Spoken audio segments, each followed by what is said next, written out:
2017 के चुनाव के ऐलान की तारीखों को देखें तो मुमकिन है कि अगले 30 दिन के भीतर 2022 की लखनऊ की लड़ाई की तारीखों की घोषणा हो जाए। नमस्कार, लखनऊ की लड़ाई में आपका स्वागत है। आपके साथ मैं हूं अंजना ओम कश्यप। इसकी टोपी उसके सर, टोपी उछालना, टोपी पहनाना, टोपी के इर्द गिर्द आपने बहुत सारे मुहावरे सुने भी होंगे और इस्तेमाल भी किए होंगे। भारतीय राजनीति में भी ऐसे मुहावरों की खूब गूंज रहती है। मुहावरों से आगे नारों का इस्तेमाल खूब होता है। एक वक्त ऐसा भी था जब ऐसे ही नारे भारतीय राजनीति में गूंजते थे। इन्हीं नारों के दम पर राजनीतिक पार्टियां चुनावी मैदान में उतरती थी, चुनाव जीतती थी। लेकिन अब नारों का बोलबाला जरा कम हो गया है। अब जुमले, कटाक्ष, इन सब की जगह है। जी हाँ, जुमलों में यह फायदा होता है कि आप अपने विरोधी का नाम लिए बगैर उसका काम कर देते हैं। तभी तो अब्बाजान आया, उसके बाद लुंगी वाला आया, फिर शमशान कब्रिस्तान भी आ गया। आजकल टोपी का बोलबाला है। हम आपको दिखाएंगे कि कैसे वोट से रिश्ता है इन मुहावरों का, इन कटाक्षों का, इन जुमलों का। लेकिन उससे पहले आपको दिखाते हैं पूरी फहरिस्त।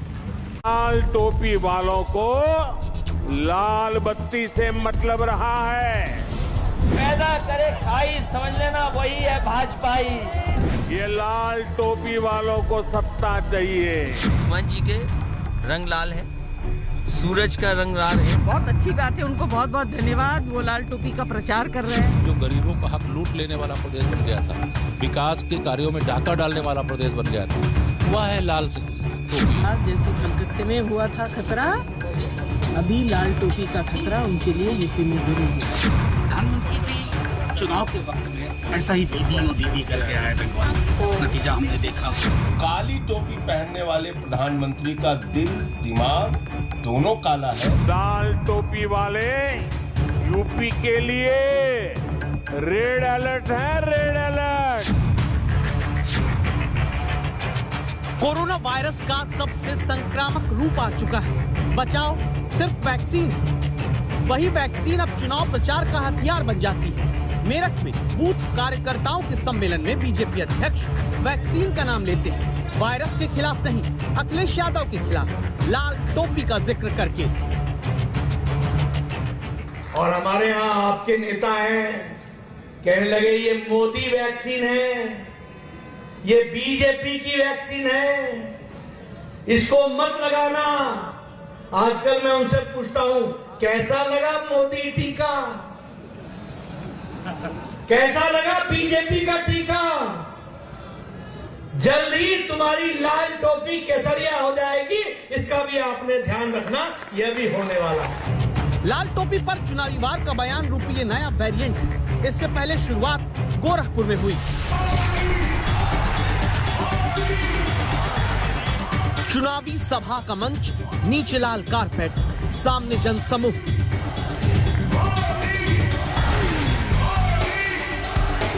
साथ में उत्तर प्रदेश में बीजेपी की तरफ से दोबारा चुनाव जीतने पर मुख्यमंत्री बनने का चेहरा योगी आदित्यनाथ।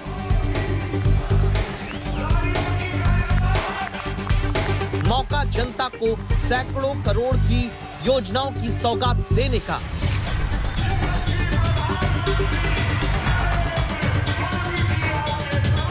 लेकिन विकास के मंच से लखनऊ की लड़ाई में गूंजा एक शब्द, लाल टोपी। ये लाल टोपी वालों को सत्ता चाहिए। लाल टोपी वालों को, लाल टोपी वाले, लाल टोपी वालों को। लोहिया जी, जयप्रकाश नारायण जी के आदर्शों को, इन महापुरुषों के अनुशासन को ये लोग कब से छोड़ चुके हैं। आज पूरा यूपी भली भांति जानता है कि लाल टोपी वालों को लाल बत्ती से मतलब रहा है। उनको आपके दुख तकलीफ से कोई लेना देना नहीं है। ये लाल टोपी वालों को सत्ता चाहिए। घोटालों के लिए, अपनी तिजोरी भरने के लिए, अवैध कब्जों के लिए माफियाओं को खुली छूट देने के लिए, लाल टोपी वालों को सरकार बनानी है, आतंकवादियों पर मेहरबानी दिखाने के लिए, आतंकियों को जेल से छुड़ाने के लिए। और इसलिए याद रखिए, लाल टोपी वाले यूपी के लिए रेड अलर्ट है, रेड अलर्ट, यानी खतरे की घंटी है। न व्यक्ति का नाम, न पार्टी का नाम, सिर्फ लाल टोपी का नाम। क्यों? क्योंकि लाल टोपी अखिलेश यादव पहनते हैं। लाल टोपी पहनकर ही वो हर रैली में जाते हैं। कार्यकर्ता भी लाल टोपी पहनते हैं। इन्हीं लाल टोपियों का जिक्र लखनऊ की लड़ाई में गोरखपुर से आया। प्रधानमंत्री लाल टोपी शब्द का प्रयोग करते हुए 5 बार करते हैं। लाल टोपी यानी घोटाला, लाल टोपी यानी भ्रष्टाचार के जरिए कुछ लोगों का फायदा, लाल टोपी यानी अवैध कब्जा, लाल टोपी यानी माफिया राज, लाल टोपी यानी आतंकियों को केस से बरी करने वाली छूट। मुद्दा अगर यही तो फिर नाम क्यों नहीं लिया? क्यों लाल टोपी ही कहा?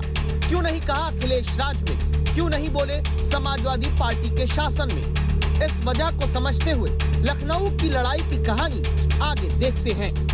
हमला प्रधानमंत्री ने पहली बार अखिलेश यादव पर बोला है और इस तरह के हमले प्रधानमंत्री ने अभी तक नहीं किए थे। इसके सियासी मायने समझ लीजिए।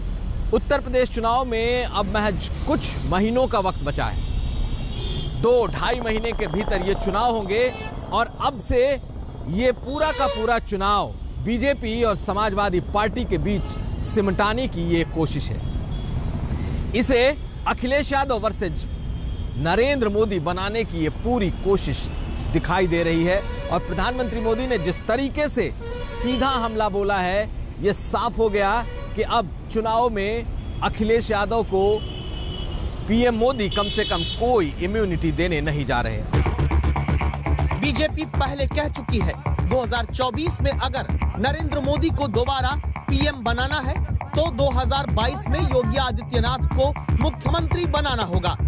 ऐसे में वोटर के सामने क्या महत्वपूर्ण होता है वोट देने के वक्त? इस सवाल का जवाब समझना आपको जरूरी है। हमने आपके लिए रिसर्च की है।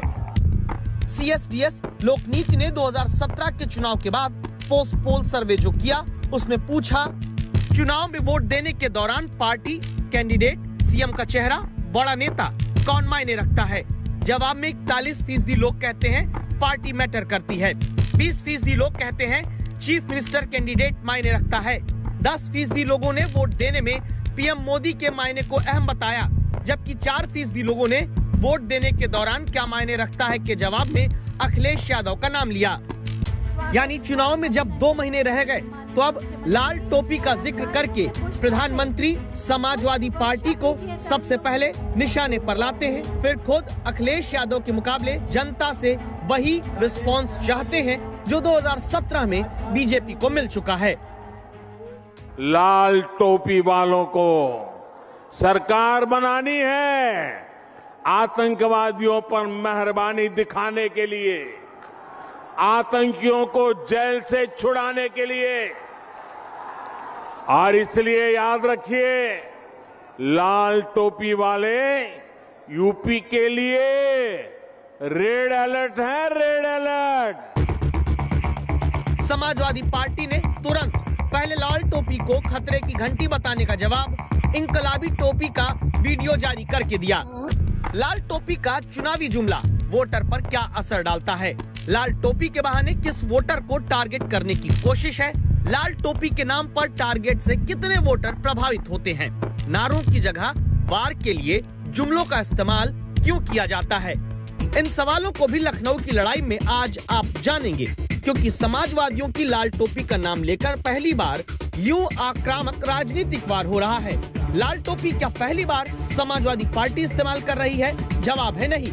फिर इसका इतिहास क्या है? इस बारे में हमने जानकारी आपके लिए जुटाई। पुराने सोशलिस्ट नेता और समाजवादी पार्टी के ही संस्थापक सदस्यों में से एक उदय प्रताप सिंह लाल टोपी का इतिहास और समाजवादी पार्टी में लाल टोपी की एंट्री की कहानी बताते हैं। उदय प्रताप सिंह के मुताबिक जयप्रकाश नारायण, राम मनोहर लोहिया, कृपलानी समेत कई नेता कांग्रेस के ही साथ थे। कांग्रेस जहां पहले गांधीवादी टोपी पहनी जाती रही, 1948 में नेहरू की नीतियों से नाराज होकर अलग सोशलिस्ट पार्टी का गठन किया गया। 1948 में ही जयप्रकाश नारायण बताते हैं कि रूस गए थे। रूस से लौटने के बाद क्रांति के रूप में प्रचलित लाल रंग की टोपी पहनना है कि दावा है जयप्रकाश नारायण ने शुरू किया। अब आप इस जानकारी के बाद सोचेंगे कि जेपी ने लाल टोपी पहनी, लेकिन समाजवादी पार्टी में लाल टोपी का प्रयोग कब और कहां से आया? तो कहानी 29 साल पहले समाजवादी पार्टी के गठन के दिन पहुंचती है। तो फिर एक पार्टी बनी, उस सपा जो पहले 92 में, और 92 में जब पार्टी बनी उस वक्त हम लोगों ने राष्ट्रपति जी को एक ज्ञापन दिया था जाके 35 लोगों के हस्ताक्षर से, जिसमें ये कहा था कि साहब हम लोग ये जो बाबरी मस्जिद वाला मामला है ये बिगड़ेगा और इसको ढाया जाएगा, इसको आप बचाइए किसी तरह से।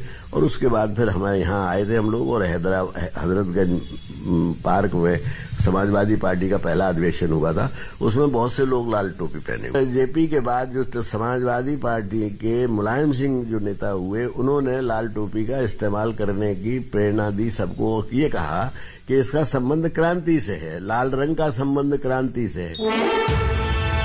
लेकिन मुलायम सिंह यादव के हाथ कमान रहने से ज्यादा अखिलेश यादव के दौरान समाजवादी पार्टी और उसके कार्यकर्ताओं ने लाल टोपी का इस्तेमाल ज्यादा किया। खुद अखिलेश यादव लाल टोपी पहनकर ही संसद के बाहर जाकर धरना दे आए। समाजवादी पार्टी की सांसद जया बच्चन टोपी पहनकर ही दूसरों को भी लाल टोपी पहनाती दिखी। बिल्कुल ठीक कह रहे हैं। Thank you for campaigning for Samajwadi Party. लाल खतरा उन लोगों के लिए है। इस बार जैसे कलकत्ते में हुआ था खतरा, अभी लाल टोपी का खतरा उनके लिए यूपी में जरूर होगा। लाल टोपी वालों के भी प्रधानमंत्री हैं, हरी टोपी के प्रधानमंत्री हैं, गांधी टोपी के प्रधानमंत्री हैं, बिना टोपी वालों के प्रधानमंत्री हैं। तो प्रधानमंत्री जी की भाषा कोई शोभा नहीं देता। ऐसा ही दीदी वो दीदी करके आए बंगाल में, नतीजा हमने देखा। काली टोपी पहनने वाले ही इस देश के अंदर करोड़ों किसानों के खिलाफ काला कानून लाते हैं।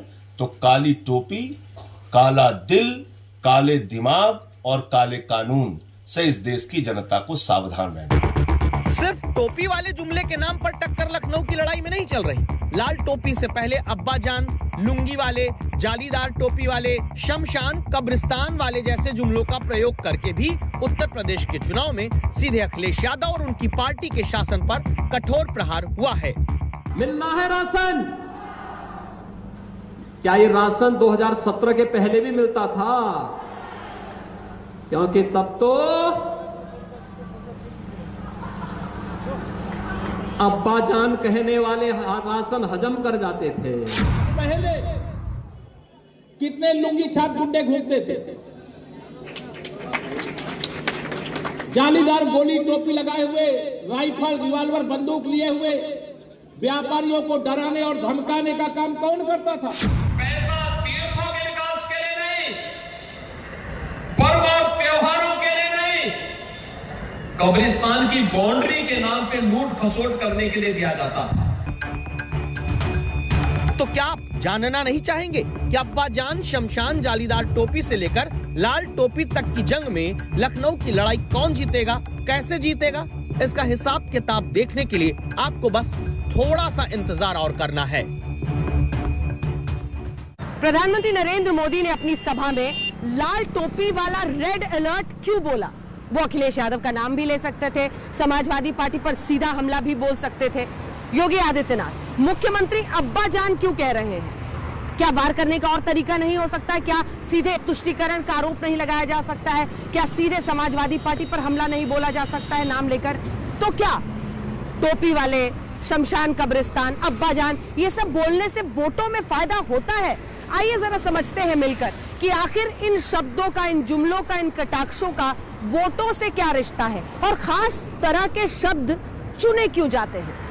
मैं माननीय प्रधानमंत्री महोदय से अनुरोध करूंगी कि रिमोट का बटन दबाकर सरयू नहर राष्ट्रीय परियोजना को राष्ट्र को समर्पित करें। जिस वर्ष उत्तर प्रदेश में मौजूदा मुख्यमंत्री योगी आदित्यनाथ का जन्म हुआ, उसी साल यानी 1972 में यूपी के 9 जिलों को फायदा पहुंचाने वाली सरयू नहर परियोजना को मंजूरी मिली। फिर क्या हुआ? 49 साल बाद जाकर ये सरयू नहर परियोजना पूरी हो पाती है। इन 49 वर्ष में ज्यादातर वक्त यूपी में बीजेपी विरोधी दल का शासन रहा। विकास की नहर सिंचाई के लिए तब पूरी होती है जब बीजेपी की राज्य में भी सरकार है, केंद्र में भी। साथियों, जब इस परियोजना पर काम शुरू हुआ था तो इसकी लागत 100 करोड़ रुपए से भी कम थी। जरा आप बोलेंगे कितनी लागत थी उस समय जब शुरू होना था तब? कितनी थी? 100 करोड़। और आज कहां पहुंचा मालूम है? आज ये लगभग 10,000 करोड़ रुपए खर्च करने के बाद पूरी हुई है। पहले 2 वर्षों में तत्कालीन प्रदेश सरकार ने रुचि नहीं ली। उससे पहले की सरकार, चाहे वह कांग्रेस की रही हो, बहुजन समाज पार्टी की रही हो या समाजवादी पार्टी की रही हो, उनके अंदर तो रुचि थी ही नहीं। विकास का मुद्दा छोटा नहीं होता। क्या लखनऊ की लड़ाई में भी इसका असर होगा? जवाब 2017 के चुनावों के बाद के पोस्ट पोल सर्वे में खोजते हैं। CSDS लोकनीति के इलेक्शन सर्वे में जनता ने किस मुद्दे को सोचकर वोट दिया के बदले में जवाब मिला कि विकास के मुद्दे पर 29% लोग वोट देने की बात कहते पाए गए। महंगाई के मुद्दे पर 13% लोगों ने वोट देने की बात बताई। बेरोजगारी, नौकरी के मुद्दे पर पिछले चुनाव में उत्तर प्रदेश में 8.6% लोगों ने वोट देने की बात कही। भ्रष्टाचार के मुद्दे पर 8.1% और महिला सुरक्षा के मुद्दे पर 1.3%। 40 वर्षों का इंतजार अब खत्म होने जा रहा है। इस आधार पर हम अब ये समझना चाहते हैं, जहां जनता विकास पर ज्यादा वोट देने की बात करती है, न कि भ्रष्टाचार के मुद्दे पर, वहां विकास योजनाओं के मंच से लाल टोपी समेत दूसरे जुमले क्यों आए? इसलिए हमने हर चुनाव पर बारीक नजर रखने वाली संस्था लोकनीति CSDS के निदेशक संजय कुमार से बात की। चुनाव में कई बार जब आप प्रतीकों का सहारा लेते हैं किसी चीज को बताने के लिए, तो वो ज्यादा कारगर होती है। जब आप प्रतीकों का सहारा लेते हैं तो मतदाता ये विवश होते हैं सोचने के लिए कि किसके बारे में बात की जा रही है, तो वो जरा ज्यादा ध्यान से बातों को सुनते हैं।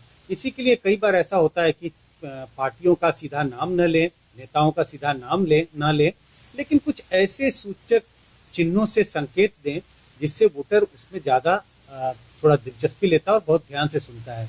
इसी के लिए मुझे लगता है प्रधानमंत्री ने समाजवादी पार्टी का नाम नहीं लिया, बल्कि लाल टोपी की ओर इशारा किया, और लाल टोपी एक प्रतीक है समाजवादी पार्टी। तो बाबा मुख्यमंत्री जाने वाले हैं। क्या इसीलिए सीधे नाम लेने की जगह लाल टोपी बोलकर पूरी पार्टी को कटघरे में खड़ा करते हैं, खासकर गुंडागर्दी के आरोप पर? इन तस्वीरों को देखते हैं। ये लाल टोपी जुमले वाली राजनीति के वक्त की आई ही तस्वीर है। चंदौली में समाजवादी पार्टी और पुलिस वालों के बीच धक्का मुक्की हुई। पुलिस के अधिकारी को धक्का देकर समाजवादी पार्टी के कार्यकर्ता आगे बढ़ने लगे। क्या कोशिश है कि ऐसे जो लाल टोपी समाजवादी पार्टी की पहचान बनकर दिखती है, उसे अपराध के मुद्दे पर वोटर के सामने खड़ा कर दिया जाए? माफिया को संरक्षण देते थे। आज योगी जी की सरकार माफिया की सफाई में जुटी है। ये तभी तो यूपी के लोग कहते हैं फर्क साफ है। पहले जो सरकार में थे वो यहां जमीनों पर अवैध कब्जे करवाते थे। आज ऐसे माफियाओं पर जुर्माना लग रहा है, बुलडोजर चल रहा है। तभी तो यूपी के लोग कहते हैं फर्क साफ है। लाल टोपी जुमले का इस्तेमाल अगर अपराध, माफिया, भ्रष्टाचार के आरोपों के लिए किया जाता है तो फिर अब्बा जान के जुमले का प्रयोग यूपी के चुनाव में समाजवादी पार्टी को मुस्लिम तुष्टीकरण के आरोप में घेरने के लिए होता है। सरकार है 2017 के यूपी चुनाव में भी उन्होंने बड़ी जीत हासिल की। तो बीजेपी आज हम कहते हैं कमांडिंग स्टेज में है। बीजेपी का जनाधार बहुत बड़ा है और इसकी एक वजह बहुत साफ है। बीजेपी ने इस बात का बहुत खुलकर प्रचार प्रसार किया कि जो दूसरी पार्टियां हैं जो आज विपक्ष में बैठी हैं, इन पार्टियों ने धार्मिक एक तरह से मुस्लिम तुष्टीकरण किया है। जो माइनॉरिटीज हैं उनके जरूरतों को ज्यादा ध्यान रखा और मेजॉरिटी कम्युनिटी जो हिंदू हैं उनके हितों की अनदेखी की गई। मुस्लिम तुष्टीकरण के आरोपों पर अब्बा जान के बहाने एसपी क्यों घिरती है? वजह ये कि 2013 में अखिलेश सरकार ने हाई स्कूल पास मुस्लिम लड़कियों को 30,000 रुपए आगे की शिक्षा या शादी के लिए दिए जाने का फैसला किया था। तब इलाहाबाद हाई कोर्ट ने धर्म के आधार पर आर्थिक मदद दिए जाने पर नोटिस देकर जवाब तक मांगा था। 2014 के लोकसभा चुनाव से पहले 30 विभागों की 85 योजनाओं में 25% कोटा अल्पसंख्यकों के लिए ही बढ़ाने का ऐलान भी समाजवादी सरकार ने किया था। अखिलेश सरकार ने 2016 और 17 में 10वीं से नीचे की कक्षाओं में पढ़ने वाले अल्पसंख्यकों की छात्रवृत्ति के लिए 537 करोड़ रुपए भी आवंटित किए थे। जवाब में अब अखिलेश यादव बीजेपी को वोटों के ध्रुवीकरण करने वाली पार्टी बताते हैं। बहुत ध्यान से अगर देखोगे तो लाल रंग से मिलता जुलता काम होने लगा है स्टेज पर भी, और कपड़े भी लोग मिलता जुलता लाल से पहनने लगे। देखिए दोबारा आज टीवी पर, तो इसका मतलब लाल की तरफ जा रहे हैं सब, लाल रंग के समर्थन में जा रहे हैं सब। आज भी अगर आप ध्यान से देखोगे क्या लाल रंग से मिलता जुलता कोई नहीं पहन के आ रहा है? तो ये संदेश है आपको कि लाल की तरफ जाइए सब लोग। लखनऊ की लड़ाई में जुमलों की राजनीति का तीसरा शब्द है शमशान कब्रिस्तान। इसका प्रयोग पिछले चुनाव में भी हो चुका है, इस बार भी मुख्यमंत्री कर रहे हैं। पैसा ग्रामीण विकास के लिए नहीं, पैसा तीर्थों के विकास के लिए नहीं, पर्व और त्योहारों के लिए नहीं, कब्रिस्तान की बाउंड्री के नाम पे लूट खसोट करने के लिए दिया जाता था। बड़ी संख्या में यहाँ पर मंच पर देता है। ये मुद्दा इसलिए उठ रहा है क्योंकि ये बात सच है कि अखिलेश सरकार के 5 साल में शमशान से ज्यादा कब्रिस्तान बनाने का बजट रहा, जो कुल 1200 करोड़ रुपए था। अखिलेश सरकार ने 2016-17 के बजट में कब्रिस्तान के लिए 400 करोड़ रुपए और शमशान के लिए 227 करोड़ रुपए रखे थे। जब बात होगी अब लखनऊ की लड़ाई में एक वोटर, एक नागरिक और आज तक के दर्शक होने के नाते आपको ये जानना जरूरी है कि उत्तर प्रदेश में जहां पिछले चुनाव में तीसरे चरण की वोटिंग से पहले ध्रुवीकरण वाले शब्दों और जुमलों की एंट्री हुई, वहां इस बार चुनाव के ऐलान से पहले ही क्यों जुमलों का वार किया जाने लगा। कई बार हमने देखा है जब चुनाव कई दौर में होता है, जब कई फेजेस में होता है, तो शुरुआती दौर में शायद उतने तीखे प्रहार एक पार्टी दूसरे पर नहीं करती है, लेकिन जैसे जैसे चुनाव दूसरे, तीसरे, चौथे दौर में प्रवेश करता है तो तीखे प्रहार एक पार्टी के द्वारा दूसरी पार्टियों पर ज्यादा हो जाते हैं। लेकिन यूपी में तो अभी चुनाव की घोषणा भी नहीं हुई है, अभी तारीखों की भी घोषणा नहीं हुई है और तीखे प्रहार एक पार्टी दूसरी पार्टियों पर कर रहे हैं। मुझे लगता है इस बात का संकेत है, इस बात का ये संकेत है कि चुनाव जो है इस बार काफी तीखा होने वाला है। चुनावी एक्सपर्ट मानते हैं कि अभी इलेक्शन की तारीखों के ऐलान से पहले ही जुमलों से माहौल को तीखा करने के पीछे बड़ी वजह है। वजह यह कि अपना कोर वोटर किसी भी हालत में हिलने ना पाए।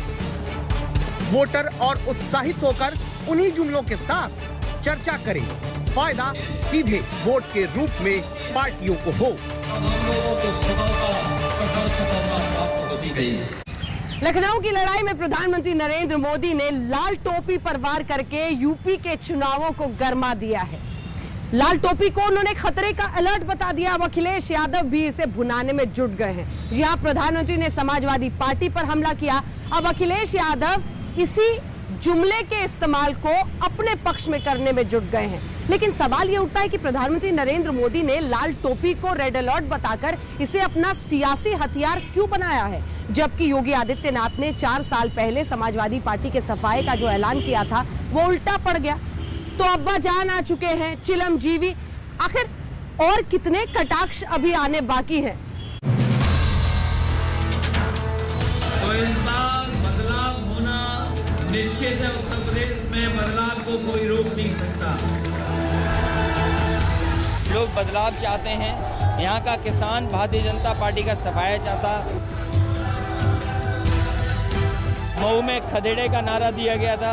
यहाँ आते आते मुझे लगता है भारतीय जनता पार्टी का सूरज डूब जाएगा, सफाया होगा।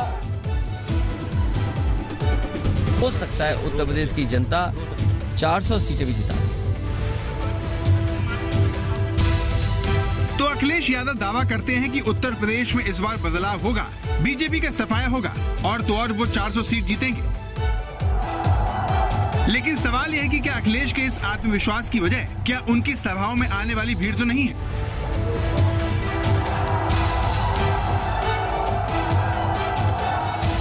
क्योंकि अखिलेश अपनी रैली करें, सहयोगियों की सभा में जाएं, उनके समर्थकों की भीड़ सबका ध्यान खींच रही है। जन समर्थन उत्तर प्रदेश में जुट रहा है, जो सभाओं में लोग आ रहे हैं, जिस तरीके से किसान, नौजवान, व्यापारी सब एक साथ समर्थन दे रहे हैं, इसी की वजह से भाषा भारतीय जनता पार्टी की बदली है। और लगातार चुनाव में वो भाषा बदलते हैं। जैसे जैसे चुनाव करीब आएगा, इससे भी खराब भाषा आपको सुनने को उत्तर प्रदेश से मिलेगी। और सवाल यह है कि क्या अखिलेश की रैलियों में यही भीड़ प्रधानमंत्री के उन पर सीधे हमले की वजह है? क्या इसीलिए पीएम ने समाजवादी पार्टी को खतरे की घंटी से जोड़ा? आज पूरा यूपी भली भांति जानता है कि लाल टोपी वालों को लाल बत्ती से मतलब रहा है।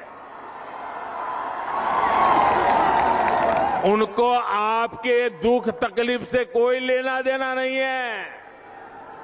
ये लाल टोपी वालों को सत्ता चाहिए, घोटालों के लिए, अपनी तिजोरी भरने के लिए, अवैध कब्जों के लिए, माफियाओं को खुली छूट देने के लिए।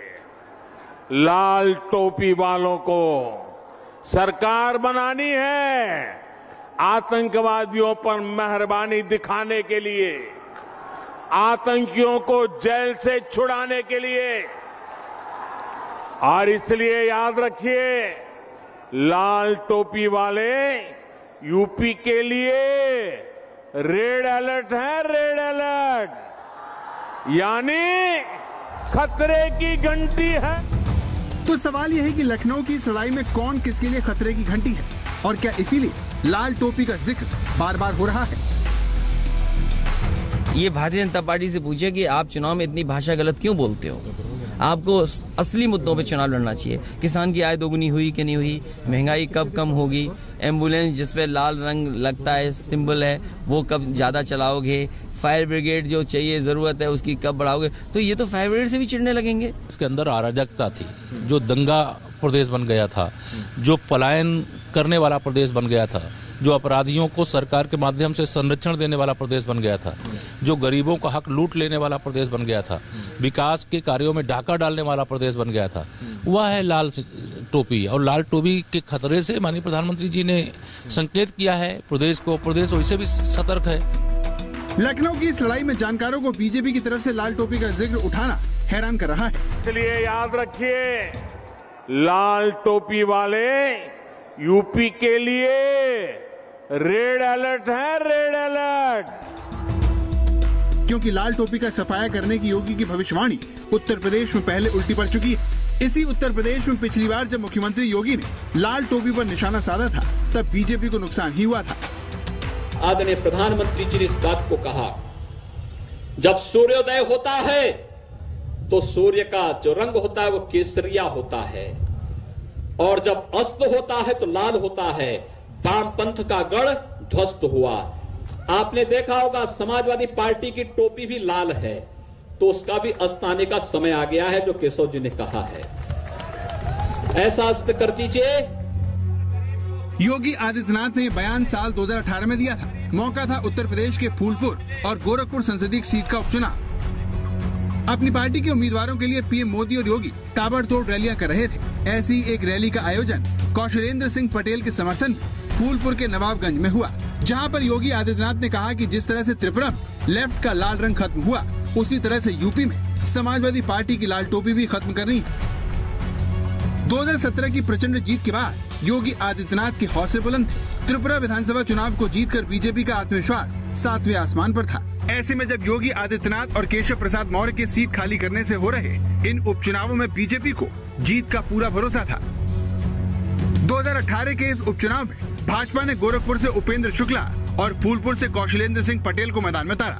गोरखपुर लोकसभा सीट पर बीजेपी का 27 साल से दबदबा था। योगी आदित्यनाथ इस सीट से 5 बार और उससे पहले उनके गुरु महंत अवैधनाथ एक बार सांसद रह चुके थे, लेकिन चुनावी नतीजों ने सबको हैरान कर दिया।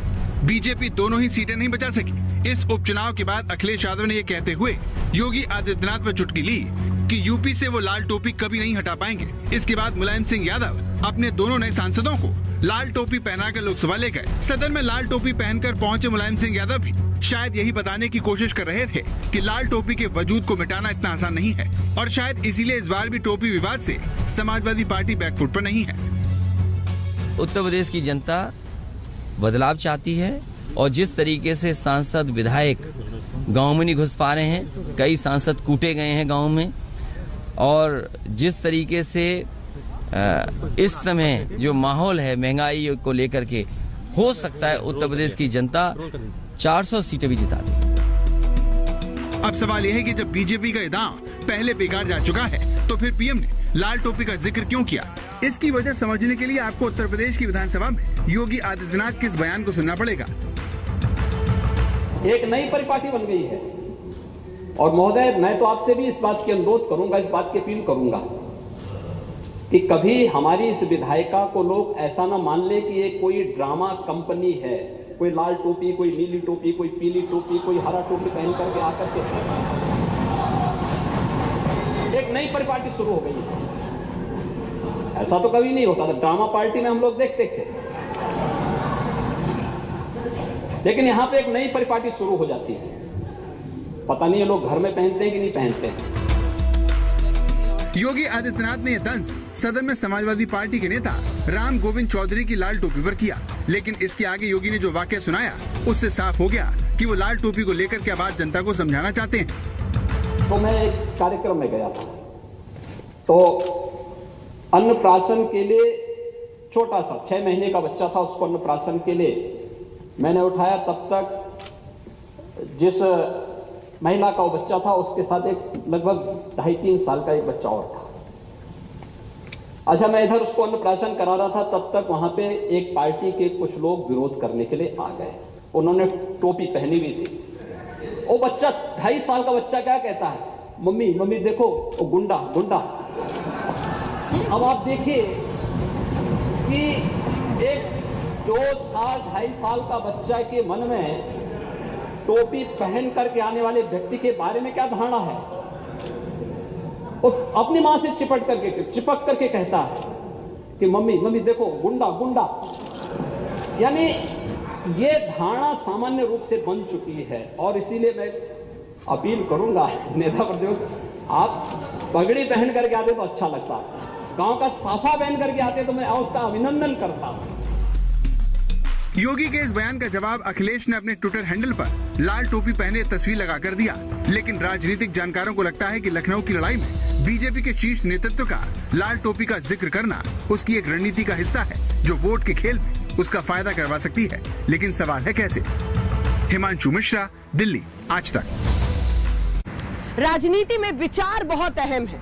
आखिर आप कौन सी विचारधारा के साथ आगे बढ़ रहे हैं, किस दल के साथ, उसके झंडे, उसकी टोपी के साथ आगे बढ़ रहे हैं, इससे उसकी पहचान हो जाती है।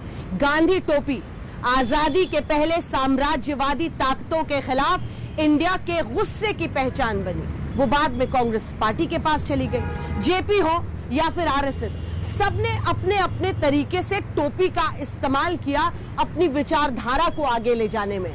इस टोपी का इतिहास है, लेकिन इसी टोपी पर अब राजनीति हो रही है।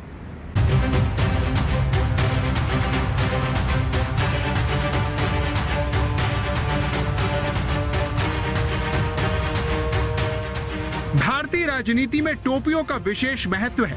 टोपियां पार्टी और संगठन विशेष की औपचारिक ड्रेस का हिस्सा बन चुकी हैं। लेकिन सवाल ये है कि आज के चुनाव में टोपी की कितनी अहमियत हो गई है और बीजेपी को समाजवादी पार्टी की लाल टोपी चुनौती क्यों नजर आ रही है।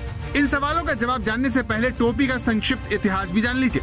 इतिहासकारों का मानना है कि भारतीय राजनीति में टोपी की एंट्री प्रथम विश्व युद्ध से पहले दक्षिण अफ्रीका में महात्मा गांधी के अहिंसक विरोध से जुड़ी है। महात्मा गांधी और दूसरे भारतीय कैदियों को जेल में ड्रेस कोड का पालन करने के लिए मजबूर किया गया, जिसमें उन्हें टोपी भी पहनना जरूरी था। जब गांधी भारत लौटे तब उन्होंने घर में बने खादी के कपड़ों को अपनाया। टोपी के साथ ये कपड़े स्वावलंबन आंदोलन का प्रतीक बन गए। इस तरह महात्मा गांधी का पहनावा राष्ट्रीय आंदोलन और कांग्रेस की पहचान बन गया और भारत के पहले पीएम जवाहरलाल नेहरू आदतन गांधी टोपी के संशोधित संस्करण को पहनते रहे और बाद में उनके उत्तराधिकारियों ने भी इसे अपनाया। लेकिन पिछले कई दशकों से ये प्रचलन से बाहर हो गया था, लेकिन अन्ना आंदोलन ने इसे दोबारा प्रचलन में ला दिया। मुलायम हो या फिर अखिलेश, समाजवादी पार्टी में भी लाल रंग की टोपी पहनने की परंपरा है, जिसके जरिए जानकारों को लगता है कि समाजवादी पार्टी बीजेपी की भगवा टोपी का मुकाबला करना चाहती है। अखिलेश को लगा कि जिस तरह से बीजेपी का भगवा रंग चौतरफा चर्चा में है, उसकी चर्चा बढ़ती जा रही है, इसीलिए उनकी पार्टी का भी एक रंग होना चाहिए जो बीजेपी के भगवा रंग का मुकाबला कर सके। इसीलिए उन्होंने इसे अपनी पार्टी की आधिकारिक ड्रेस का हिस्सा बना दिया।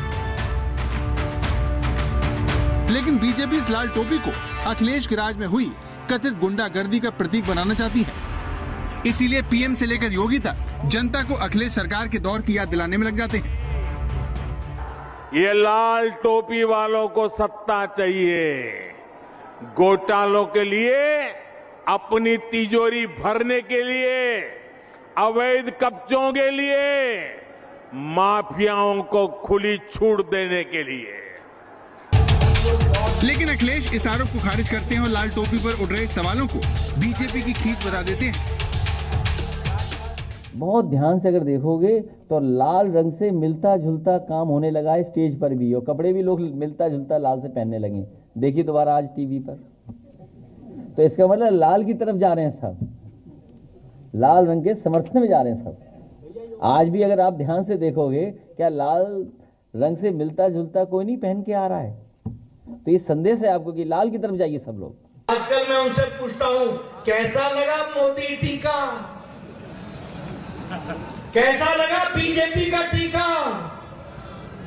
जल्दी तुम्हारी लाल टोपी केसरिया हो जाएगी, इसका भी आपने ध्यान रखना, यह भी होने वाला है। लाल टोपी से पहले जाली टोपी, शमशान, कब्रिस्तान और अब्बाजान जैसे जुमलों का जिक्र हो चुका है। ऐसे में सवाल ये उठता है कि लखनऊ की लड़ाई में बीजेपी को लाल टोपी को मुद्दा बनाने की जरूरत क्यों पड़ी? अखिलेश के लिए लाल टोपी का गुंडागर्दी से जुड़ना कितनी बड़ी चुनौती साबित हो सकता है? ये सवाल हमने लोक नीति CSDS के निदेशक संजय कुमार से पूछे। तो जब राजनीति ध्रुवीकरण बहुत तेज हो जाती है, शार्प हो जाती है, तो तब इस तरह के आरोप प्रत्यारोप तेज होते हैं और शायद नारों का, पार्टियों को लगता है कि नारों से काम नहीं चलेगा और आपको नारों से हट करके कुछ और चीजों का सहारा लेना पड़ेगा। यही वजह है कि इस तरह का बदलाव हमें भारतीय राजनीति में दिखाई। उत्तर प्रदेश के चुनावों की तारीखों का ऐलान होना भी बाकी है। उससे पहले ही बहस के मुद्दे बदल रहे हैं, निजी हमले हो रहे हैं, जिसे देखते हुए जनता के मुद्दों के कमजोर होने का खतरा गहराता जा रहा है। आज तक ब्यूरो। टोपी की सुलझन में बस असल मुद्दों को कोई टोपी न पहना दे।